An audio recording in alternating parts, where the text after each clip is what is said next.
so stay tuned for more design pattern tutorials. Hey everybody, welcome back. Today we'll be doing a tutorial on the null object pattern. And you're probably wondering, what the heck is a null object pattern? Well, I have Wiki up and running, and we will take a look at a brief intro.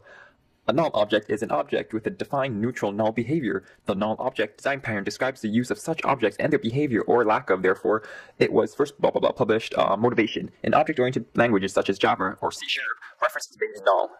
And I'm pretty sure everyone here has encountered the null pointer exception, which is super ugly, and you don't like it.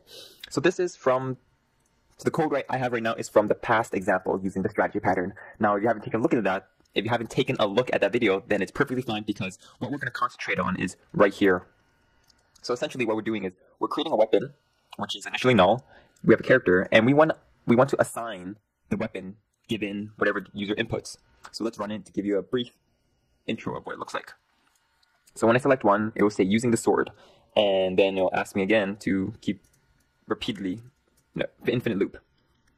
And here we're just setting the weapon, and we're evoking the attack, which will use the weapon to attack a monster, and then gain EXP.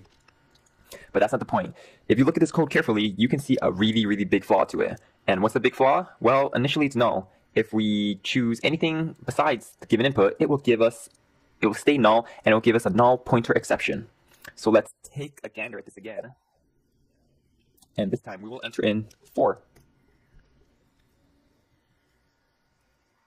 Come on, throw the exception. Throw it now.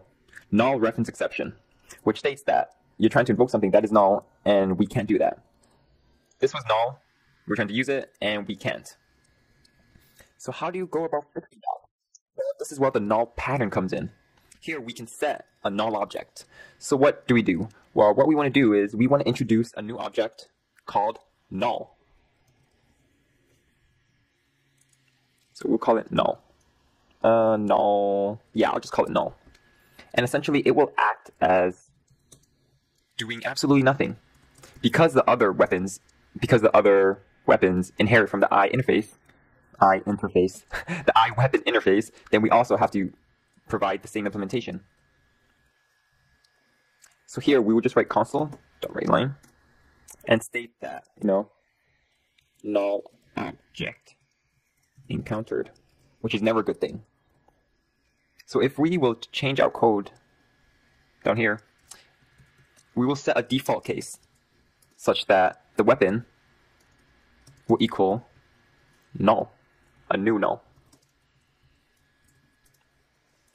So now, will we run into the same error? Well, we won't, because no matter what, if they choose anything else, it will go straight to null, which is the absence of a behavior or a neutral behavior. In our example, it actually does the same thing as it says write line using X, but suppose we have an algorithm or animation that's, has a character using X. But in the null object, then the character won't be using any weapon. He will just be standing there. It looks like, well, it won't crash and burn, making your application ugly looking, but instead it will have your application do absolutely nothing. So let's run it and see what I'm talking about. There is O's. Default, new null, blah, blah, blah. What is wrong with this? Really? You have to add a break to default? Anyways, let's go on. I guess I learned something new today. Okay, again, you saw the first time when I entered in 4, there was no valid input and the application added a null reference exception. Here we have a null object encountered, which looks like it's doing something. So let's go ahead and go back to the method and actually just comment this out. So it actually literally does nothing. So let's just pretend that when the application says using weapon, our character's animation actually swings the sword, or swings the club, or swings the axe. And if we type in 4, oh, whoops. My character did not do anything. He did not use my weapon to attack. However, it's more of a logical error hinting towards there is something wrong and that the null object should not be encountered. But it is a nice way to implement into your program in order to get rid of those null exceptions, which can be ugly during runtime and especially uglier during production code. So this is really the basic